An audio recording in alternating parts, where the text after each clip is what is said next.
کسایی که به وسواس شیطان تسلیم میشن او را از کافرها بسیار میترسن. فکرت باشه که کافرها اقا پلان داره، اقا پروژه داره، اقا امکانات داره، اقدر معلومات داره، اقدر فلانی و اقدر فلانی. إلهي لا تعذبني فإني انما ذلكم الشیطان یخوف اولیاءه، یا دوستای خدا میترسانه و یا هم مسلمانا را از کافرا میترسانه. و یرهب المؤمن بالکافر، و کسایی که تحت وسوسه های شیطان قرار میگیره، شیطان چی میکنه که اینا را از کافرها بسیار میترسانه. و مردم یک وقت ما بودیم، یک کسی که ما بود و عرب بود، برای ما یک روز تشریح میکنه، میگه این خارجی ها یا قدر معلومات زیاد دارن که امیال اگه بخواین بفهمن که ما تو دمی زیر پیران خود چه قسم زیر پیرانی پوشیدیم ایره هم میتونن پیدا کنن. من امروز چیزی نگفتم، گفتم باش برش یک دلیل پیدا کنم تا که خوب قناعت کنه. قدرت الله رفتیم گفتیم خبرها را سیل کردیم. در خبرها دیدیم که در انگلستان پلیس انگلستان تلاشی میکرد. من از دوست خود گفتم این قدر که آخه خبر دارن در افغانستان از زیر پیرانی موضوع خبر دارن، خیلی چرا تلاشی میکنن؟ خب باید بفهمه که اونو نفر که سلا داره، اونو دوز است، اونو نداره. یک دفعه یک تکان خورد. مرا میگه من این اکتشفته، از کجایی را کشف کردی؟ ما گفتم الله متعال برای مؤمنا یک فراست میده، یک قلب روشن میده که این انسان مؤمن میفهمه که این واقعیت است، دروغ است. حالا اگه کافرای قدر معلومات داشته باشن، خیلی چرا دروازه کار بند میکنن و باز بینگ بینگک میکنن و باز یک وقت که تیر میشی. ما یک دروازه مرا تیر میکردن، بینگ بینگ بینگ میکنه، بینگ بینگ بینگ میکنه، بعد از این یک چیز ها میاره، باز میپاله، باز که میگه تو برو از دروازه تیر شو، باز ما تیر میشم. باز هر قدر که کرد میره تال دادم، گفتم باش کالی چی میکنم، میفهمه که من چی دارم یا ندارم. هر قدر که پالید نیفت، آخر مرا میگه که چی هست پیش تو؟ من هر قدر پالیدم نیست، لکن از دروازه که تیر میشی دروازه بنگ است میکنه، کدام چیزه هست پیش تو؟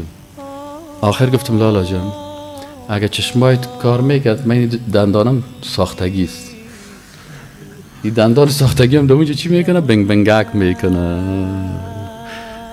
ما که خنده میکنه این فکر کرد که چی دندانایی داره. ما گفتیم این دندانا رو مجبور کردیم در هندوستان، از این خاطر تو فهمیده نمیتونی. گفتیم این دندان ساختگی از این خاطر گفت والا مرا تکت کردیم. پس شیطان کسایی که به وسواس شیطان تسلیم میشه او را از کافرها بسیار میترسانه. فکرت باشه که کافرها اقا پلان داره، اقا پروژه داره، اقا امکانات داره، اقدر معلومات داره، اقدر فلانی و اقدر فلانی. وقتی ما که پروفیسورای شیشتیم دیدیم که در 15 دقیقه خو کرد. در 15 دقیقه همون پروفیسور کلانش اما دین خدا نمیفهمید، اما عقیده خدا نمیفهمید، اما روش خدا نمیفهمید، سیاست خدا نمیفهمید. پس الله متعال میگه فلا تخافوهم، قلبت قلب جور کو که از دشمنای الله نترسی. تقدیرت تغییر کرده میتونن نه، عجلت تغییر داده میتونن نه، یقینت تغییر داده میتونن نه. اگه خودت تسلیم شدی و خلاص گپ از دیگه. اگه نه شیطان هیچ چیز کرده نمیتونه.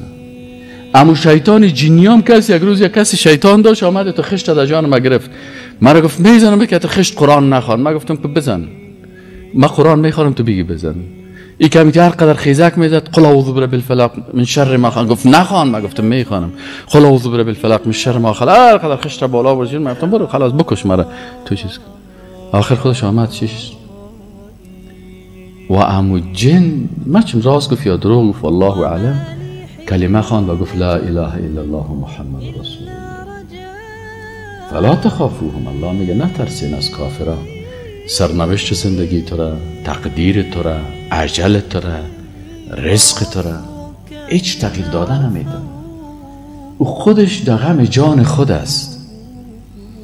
از او کسی که تو میترسی میگه شاهان و فقیر بنده درگاه درم، آنان که غنی ترند محتاج ترند.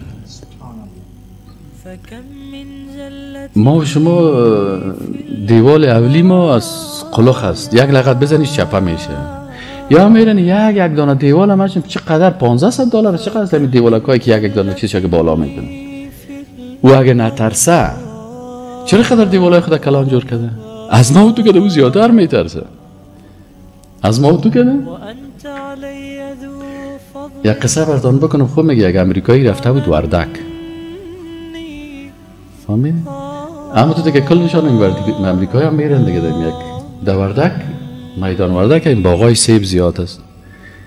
این کدام درخت مجاهد پیدا شده، درخت مجاهد. این امریکایی بیچاره در این تخته پشتش دیگه تو زیاد کالاست، اما تو دیگه روان است نصف شب 12 بجه شب دیگه تو آمده سوپر پاور.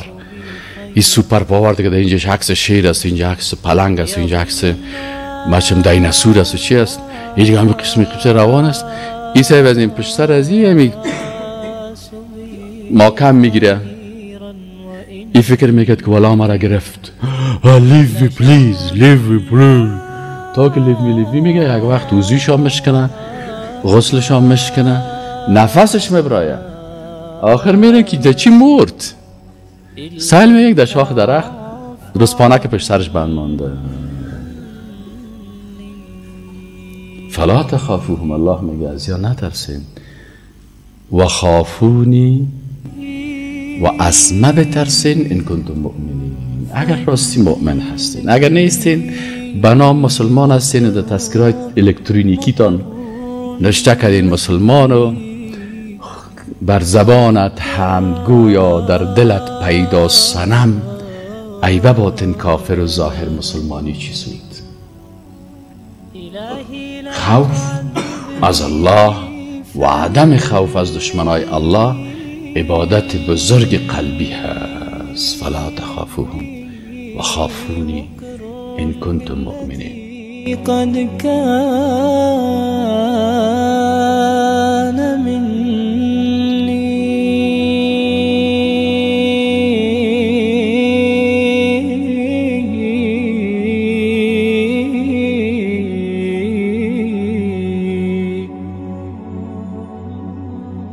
وما لي حيلة إلا رجاء